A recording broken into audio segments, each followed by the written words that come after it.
Trago agora uma informação em primeira mão aqui no programa Oeste Sem Filtro. Nosso comentarista Rodrigo Constantino pediu ao Supremo Tribunal Federal o fim do bloqueio das suas contas bancárias aqui no Brasil. Consta e explica para a gente, o seu advogado peticionou então ao ministro Alexandre de Moraes pedindo o desbloqueio das suas contas bancárias e também dos seus ativos financeiros. E nessa petição você, claro, explica algo que você tornou público a todos, foi diagnosticado com câncer, está passando por um tratamento médico bastante caro e agora, claro, você precisa, ter acesso aí aos seus recursos financeiros. Conta pra gente, Consta.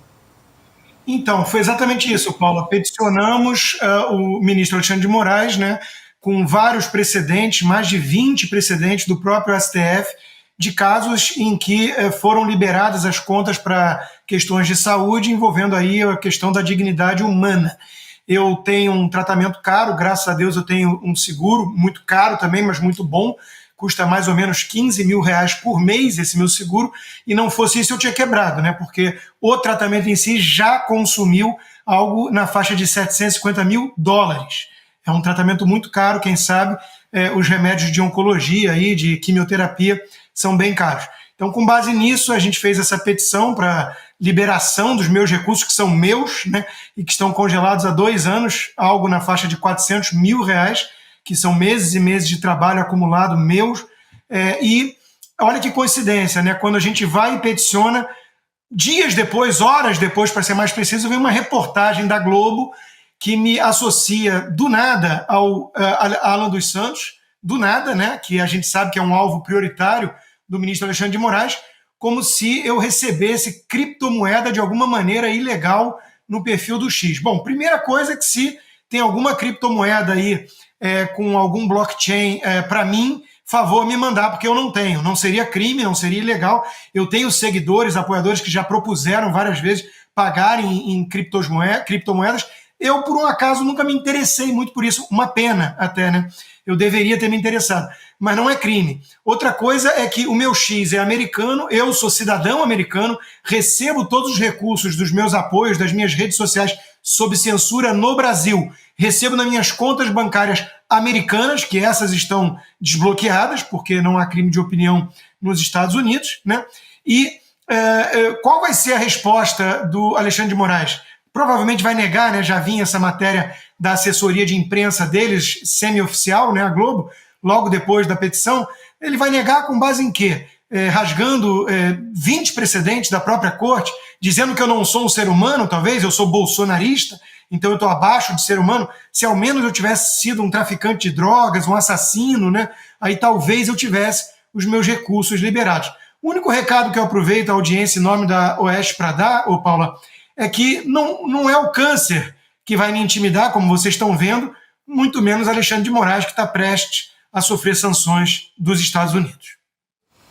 Olha, Consta, obrigada por compartilhar essa situação conosco, bastante corajosa aí a sua atitude. Agora, Silvio, eu queria trazer de novo, porque o Consta protocolou, o advogado do Constantino, protocolou essa petição, esse pedido para desbloqueio das contas no dia 18 de março. Está aí para quem nos acompanha, ele narra toda a descrição do caso dele, o diagnóstico de câncer, os tratamentos médicos, os valores inclusive. E aí, hoje, dia 20 de março, sai essa notícia, se a gente puder colocar aí na tela para quem nos acompanha, a Polícia Federal informou ao Supremo que o X permitia que fosse repassado dinheiro, inclusive por criptomoedas, a perfis bloqueados na rede social de pessoas investigadas, entre eles os blogueiros Alan dos Santos e Rodrigo Constantino. Está aí então na tela para quem nos acompanha essa apuração, 2 dias depois do protocolo, do pedido do Rodrigo Constantino. Olha, diga, Silvio. Acho que o Augusto também vai querer complementar. Você quer falar? Eu queria depois. Não, o meu ponto é o seguinte, não é mistério, não é segredo que a Polícia Federal, uma ala da Polícia Federal, que é uma instituição muito séria, com profissionais competentes, profissionais de carreira, que uma ala da Polícia Federal foi politizada e aparelhada e está no comando da Polícia Federal desde que Flávio Dino, agora Ricardo Lewandowski, mas tanto faz. Quem montou essa polícia foi o Flávio Dino antes de vestir a toga. Essa ala da Polícia Federal e os auxiliares em gabinetes de ministros do Supremo Tribunal Federal têm amplo contato com jornalistas do Grupo Globo. Isso não é mistério e não é segredo. Por quê? Porque eles afirmam isso. Os jornalistas do Grupo Globo passam programas ao vivo com o celular na mão, dizendo uma fonte da Polícia Federal aqui está me informando, ou, em alguns casos, nós já assistimos essa cena. Já assistimos comentaristas dizendo, o ministro está me dizendo aqui que eles fazem questão de mostrar para o mundo que eles estão em contato direto com a cúpula da Polícia Federal e com a cúpula do Supremo Tribunal Federal. Essa ala da polícia, a que me refiro, trabalha a serviço do gabinete do ministro Alexandre de Moraes, sobretudo. Então, não é surpresa que isso tenha acontecido. Minha solidariedade ao meu amigo Rodrigo Constantino, o Alan dos Santos também é citado. Se fosse qualquer outro CPF, também eu me solidarizaria. Por quê? O que é que está acontecendo? Nós temos uma emissora que recebe muito dinheiro do governo, muito dinheiro.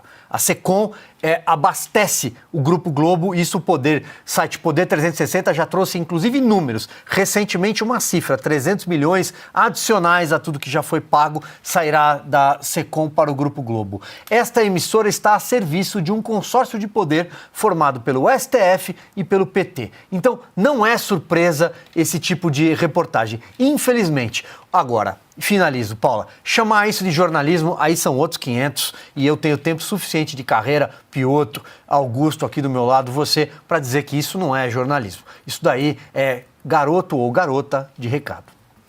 Já ultrapassamos as 90 mil telas nesta quinta-feira. Diga, Augusto. Isso é cumplicidade, né?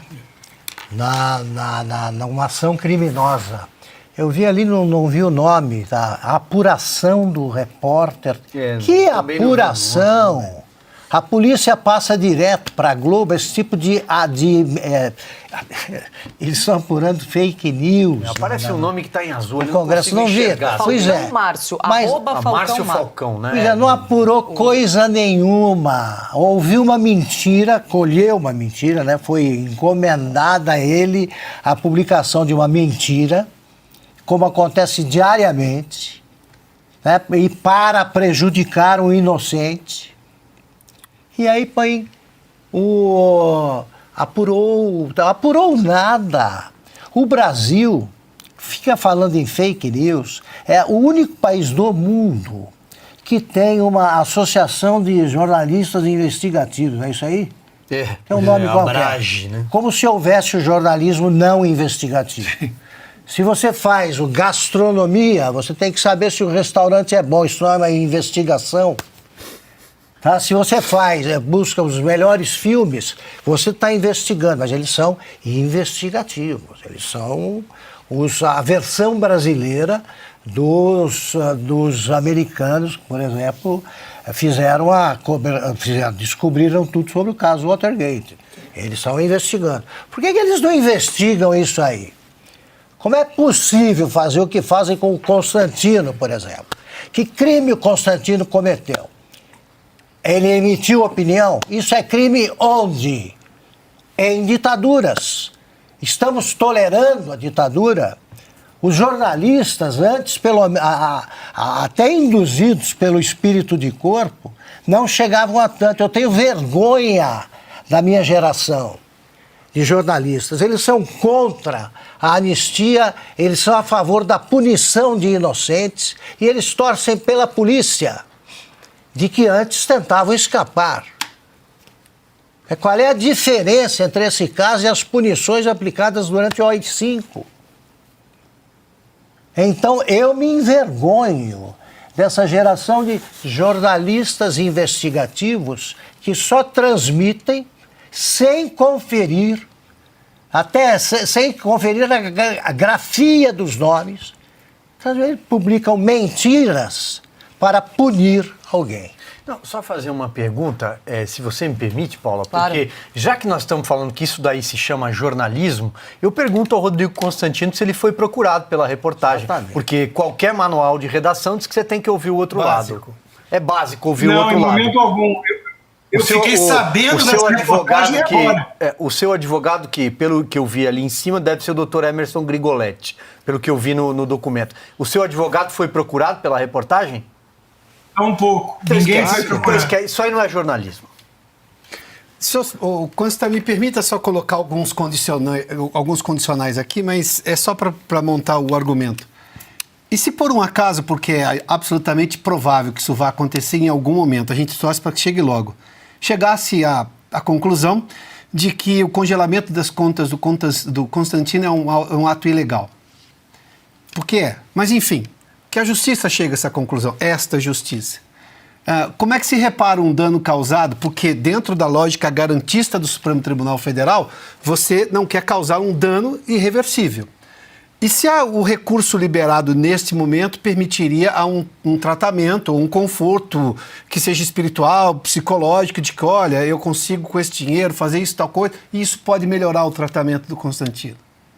Porque dentro da lógica garantista, eu vou usar essa palavra toda hora, tá? Porque é o Supremo que se diz garantista. Você não toma nenhuma atitude que seja irreversível para punir uma pessoa. Porque você tem a ideia, e você sabe que o direito pode, lá na frente, chegar à conclusão de que tudo que foi feito para punir essa pessoa estava errado. E aqui nós estamos falando de um crime de opinião, que a Constituição proíbe. Então, eu coloquei aqui o condicional só para construir o argumento, porque nós sabemos que crime de opinião não pode ser punido no Brasil. Não com congelamento de contas, com banimento de pessoas, como a gente está vendo agora, por decisões da alta corte brasileira, da corte mais importante do país. E aí o jornalista vai lá e escreve uma matéria como essa, sem considerar qualquer coisa básica no jornalismo de colocar todos os lados na mesma equação? Vamos lá, né? E não ouviu o lado acusado. Nem se deu o trabalho de... Muito bem, muito bem.